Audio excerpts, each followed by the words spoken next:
റസൂലുള്ള പഠിപ്പിച്ചിരുന്ന മറ്റൊരു പ്രാർത്ഥന, ജാഅ റജുലുൻ ഇലൻ നബിയ്യി സല്ലല്ലാഹു അലൈഹി വസല്ലം. അബൂ ഹുറൈറ റളിയല്ലാഹു തആല അൻഹു സംഭവം ഉദ്ധരിക്കുന്നു. ഒരാൾ റസൂലുള്ളാഹിയുടെ സന്നിധിയിലേക്ക് കയറി വന്നിട്ട് ചോദിച്ചു, യാ റസൂലല്ലാഹ്, അല്ലാഹുവിന്റെ റസൂലേ, മാ ലഖീതു മിൻ അഖ്റബിൻ ലദഗതനിയൽ ബാരിഹ. ഇന്നലെ രാത്രി എന്നെ ഒരു തേള് കുത്തിപ്പോയി നബിയേ, ഇന്നലെ എന്നെ ഒരു തേള് കുത്തിപ്പോയി നബിയേ, എനിക്ക് വല്ലാത്ത വേദനയും കടച്ചിലും അനുഭവപ്പെടുന്നുണ്ട്. അപ്പൊ നബി സല്ലല്ലാഹു അലൈഹി വസല്ലം പറഞ്ഞു കൊടുത്തു, അമാ ലൗ ഖുൽത ഹീന അംസൈത അഊദു ബികലിമാത്തില്ലാഹി തഅമ്മാതി മിൻ ശർരി മാ ഖലഖ ലം തദുറക. നിനക്കിങ്ങനെ പറഞ്ഞുകൂടായിരുന്നോ? വൈകുന്നേരമായ സമയത്ത് നീ ഇങ്ങനെ പറഞ്ഞിരുന്നുവെങ്കിൽ എങ്ങനെ? അഊദു ബികലിമാത്തില്ലാഹി തഅമ്മാതി മിൻ ശർരി മാ ഖലഖ.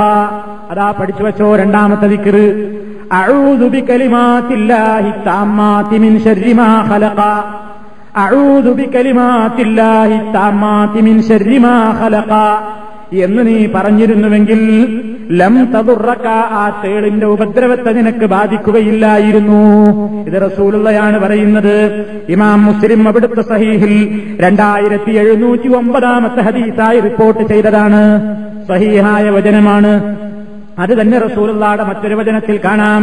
തിർമിദിയിൽ 3604 നമ്പർ ഹദീസിൽ പറയുന്നു, മൻ ഖാല ഹീന യുംസി തലാസ മറാത്തിൻ അഊദു ബികലിമാത്തില്ലാഹി തഅമ്മാതി മിൻ ശർരി മാ ഖലഖ ലം യദുറഹു ഹുമത്തുൻ തിൽക്കൽ ലൈല. ആരെങ്കിലും വൈകുന്നേര സമയത്ത് 3 തവണ അഊദു ബികലിമാത്തില്ലാഹി തഅമ്മാതി മിൻ ശർരി മാ ഖലഖ എന്ന് 3 തവണ പറഞ്ഞാൽ ലം യദുറഹു, അവനെ ഉപദ്രവിക്കുന്നതല്ല, ഹുമത്തുൻ, യാതൊരു വസ്തുവിന്റെയും വിഷം ബാധിക്കുന്നതല്ല, തിൽക്കൽ ലൈലത്തി, ആ രാത്രിയിൽ. അപ്പൊ വിഷബാധയിൽ നിന്ന് നമുക്ക് രക്ഷപ്പെടാൻ, അതുപോലെ തന്നെയുള്ള ജീവികളുടെ ഉപദ്രവങ്ങളിൽ നിന്ന് രക്ഷപ്പെടാൻ റസൂലുള്ള നമ്മളോട് പറയുന്നു, വൈകുന്നേര സമയത്ത് രാത്രിയായാൽ നീ പറഞ്ഞു പോയിക്കോ, അഊദു ബികലിമാത്തില്ലാഹി തഅമ്മാതി മിൻ ശർരി മാ ഖലഖ. എന്താണ് അതിന്റെ ആശയം എന്ന് കൂടി പഠിച്ചു വെക്കണം.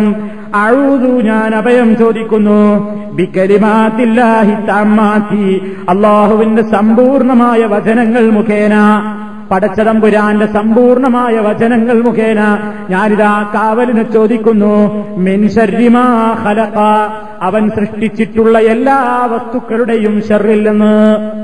അല്ലാഹു സൃഷ്ടിച്ചിട്ടുള്ള ഓരോ വസ്തുവിനും ആപേക്ഷികമായി ഖൈറുമുണ്ട്, ഷർറുമുണ്ട്.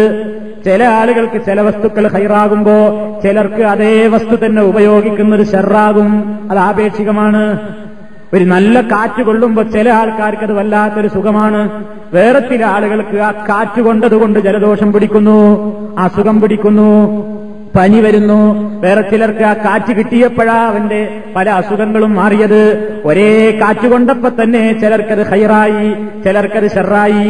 ഒരേ വസ്ത്രം തന്നെ ചിലർ ധരിക്കുമ്പോൾ അവർക്ക് അലർജിയൊന്നുമില്ല, വേറെ ചിലർ ധരിക്കുമ്പോഴതാ അവർക്ക് ശരീരത്തിൽ ചൊറിച്ചിലുണ്ടാകുന്നു, അവിടെവിടെയായി ചുവന്ന പാടുകൾ പ്രത്യക്ഷപ്പെടുന്നു, അവന് സുഖം തോന്നുന്നില്ല. അപ്പൊ ഒരേ വസ്ത്രം തന്നെ ചിലർ ധരിക്കുമ്പോൾ അവർക്ക് ഖൈറാണ്, ചിലർക്കത് ഷർറാണ്. ചിലർക്ക് ചില വെള്ളത്തിൽ കുളിച്ചപ്പോ ഒന്നും സംഭവിച്ചില്ല, അതേ യാത്രയിൽ തന്നെ വേറൊരു മനുഷ്യൻ കുളിച്ചപ്പോൾ അവൻ അസുഖം വന്നു.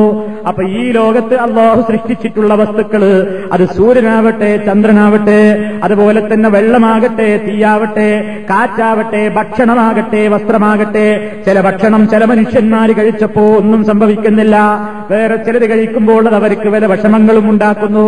അപ്പൊ ഈ ലോകത്തുള്ള അല്ലാഹുവിന്റെ മഖ്ലൂക്കുകൾക്കൊക്കെ മനുഷ്യരെ അപേക്ഷിച്ച് നോക്കുമ്പോ ആപേക്ഷികമായി ചിലതിന് ഖൈറുണ്ട്, ചിലതിന് ഷർറുണ്ട്.